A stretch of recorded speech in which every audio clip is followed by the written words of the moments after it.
Assalamu alaikum, dear students. Welcome in the course of wireless and mobile communication. Dear students, in the previous lecture we have studied about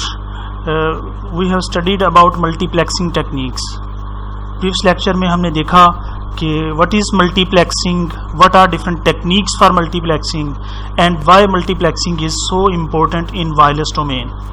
Today we will study about propagation modes. What is propagation mode? Propagation mode is basically the manner in which electromagnetic waves, radio signals follow from a transmitting antenna to a receiving antenna. ठीक है, transmitting antenna से receiving antenna तक जो electromagnetic waves जो हैं वो किस तरीके से मूव करती हैं, इसे हम प्रोपगेशन मोड कहते हैं. Normally propagation modes are of 3 types. आप स्क्रीन पे भी देख सकते हैं: ground wave propagation, sky wave propagation and line of sight propagation. ठीक है, आज के लेक्चर में हम देखेंगे ये डिफरेंट टाइप्स के हवाले से ये प्रोपगेशन मोड्स की डिफरेंट टाइप्स क्या हैं और इनकी प्रॉपर्टीज़ क्या हैं. First of all we will talk about ground wave propagation mode. Dear students, आप स्क्रीन पे देख रहे हैं कि ये जो आपको लाइन नज़र आ रही है, it is earth surface. It represents the earth surface. Here is the transmitting antenna and here is the receiving antenna. ठीक है, ग्राउंड वेव प्रोपगेशन ये इस टाइप की प्रोपगेशन होती है जिसमें इलेक्ट्रोमैग्नेटिक वेव्स अर्थ सरफेस के काउंटर को फॉलो कर रही होती हैं. ठीक है, बेसिकली ये होता क्या है, in ground wave propagation electromagnetic waves of low frequency induce current in the earth surface that slow down the wavefront near the earth, causing the wavefront to tilt down. Electromagnetic waves जो हैं वो earth surface के अंदर current induce करती हैं. हमें पता current क्यों कैसे इंड्यूस होता है, चेंजिंग इलेक्ट्रिक फील्ड की वजह से मैग्नेटिक फील्ड जनरेट होता है, चेंजिंग मैग्नेटिक फील्ड की वजह से इलेक्ट्रिक फील्ड जनरेट होता है. तो इन फील्ड्स के चेंज होने से करंट इंड्यूस होता है. इस करंट के इंड्यूस होने की वजह से इलेक्ट्रोमैग्नेटिक वेव्स डाउनवर्ड डायरेक्शन में टिल्ट कर जाती हैं and electromagnetic waves then follows contour of the earth. ठीक है, now in electromagnetic waves can travel considerable distances in this way. ठीक है, normally frequencies up to 2 megahertz which are low frequencies and having tendency to tilt downwards. इसमें जो low frequencies हैं उन्हीं को हम यूज़ करते हैं जो जिनकी ये probability होती है कि ये डाउनवर्ड डायरेक्शन में टिल्ट कर जाएंगे. Electromagnetic waves of low frequency are scattered by the atmosphere such that they do not penetrate the upper atmosphere. ठीक है, हाई फ्रीक्वेंसीज को इसलिए इस्तेमाल नहीं करते कि वो टिल्ट नहीं हो सकती. लो फ्रीक्वेंसीज को इसलिए यूज़ करते हैं कि अगर लो फ्रीक्वेंसीज को हम एयर इंटरफेस के अंदर ट्रांसमिट करेंगे तो वो स्कैटर हो जाएंगे. अगर हम ग्राउंड वेव प्रोपगेशन की बात करें तो AM रेडियो जो हैं, एम्पलीट्यूड मॉड्यूलेटेड जो रेडियोज़ हैं, नॉर्मली आजकल कम यूज़ हो रहे हैं. प्रीवियस कुछ 10 to 20 ईयर्स बैक जाएँ तो ये काफ़ी ज़्यादा कॉमन यूज़ हो रहे थे. तो this is an example of ground wave propagation mode. ठीक है, dear students, next propagation mode is sky wave propagation.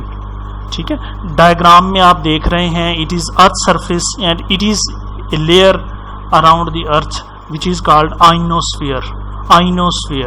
ठीक है, it is a transmitting antenna and here is a receiving antenna. Transmit electromagnetic wave. That wave strikes the ionosphere. After striking the ionosphere, this electromagnetic energy is reflected back towards the earth surface.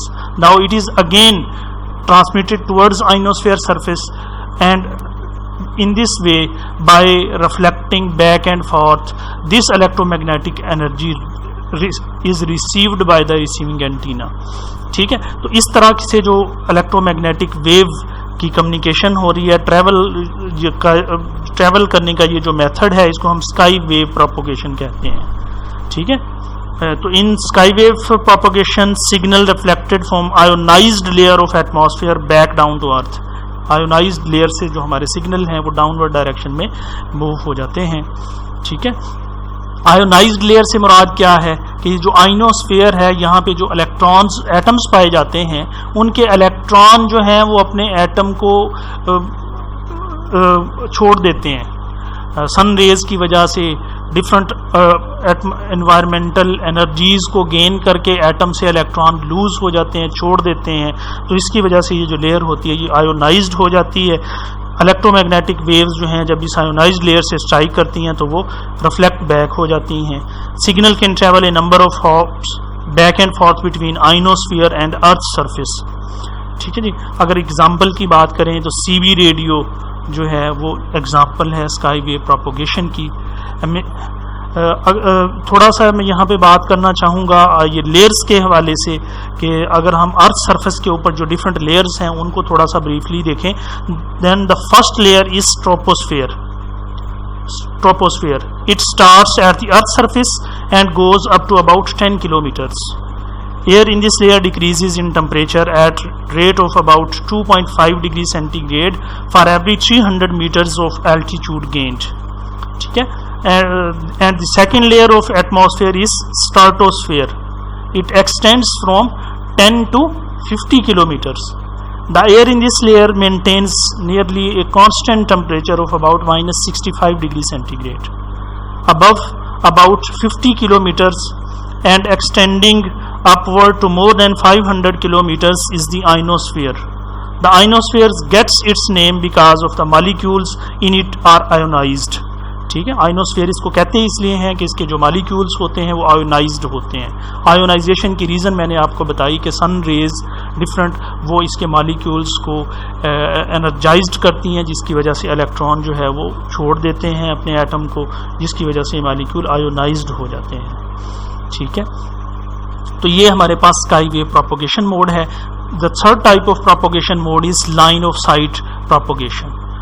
You can see in the diagram, this is a transmitting antenna and here is a receiving antenna. Transmitter antenna और receiving antenna both face each other. दोनों directly एक दूसरे को face कर रहे होते हैं। तो इस तरह का जो मोड है इसको हम line of site propagation mode कहते हैं। In this mode, transmitting and receiving antenna must be within line of sight. ठीक है। अगर हम इसके एग्जाम्पल की बात करें तो then satellite communication is an example of line of sight communication. Ground wave से हम सैटेलाइट की तरफ स्ट्रेट डायरेक्शन के अंदर सिग्नल को ट्रांसमिट करते हैं। सैटेलाइट जो है वो सिग्नल को अगेन ग्राउंड स्टेशन की तरफ रीट्रांसमिट करता है after re amplifying the signal. Signal about 30 megahertz are not reflected by ionosphere. अगर हम लाइन ऑफ साइट ट्रांसमिशन या की बात करना चाहें तो हमें नॉर्मली हम 30 मेगाहर्ट्ज से अबव सिग्नल को यूज़ करते हैं। ठीक है। Ground communication is also an example of line of sight communication. Antennas within effective line of sight due to refraction. ठीक है। रिफ्रैक्शन पैरामीटर को मद्देनज़र रखते हुए अगर हमने एंटीना और रिसीविंग एंटीना और ट्रांसमिटिंग एंटीनाज की हाइट को एडजस्ट करके हम with in a particular distance line of site ground communication भी अचीव कर सकते हैं। ठीक है।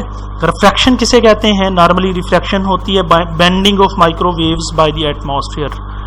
एटमॉस्फेयर के अंदर इलेक्ट्रोमैग्नेटिक वेव्स के बेंड होने को हम बेसिकली रिफ्रैक्शन कहते हैं। नॉर्मली जो वेलोसिटी होती है इलेक्ट्रोमैग्नेटिक वेव्स की, it depends upon the density of the medium when the wave changes medium. जब इलेक्ट्रोमैग्नेटिक वेव्स एक मीडियम से दूसरे मीडियम में शिफ्ट करती हैं then there is a change in speed.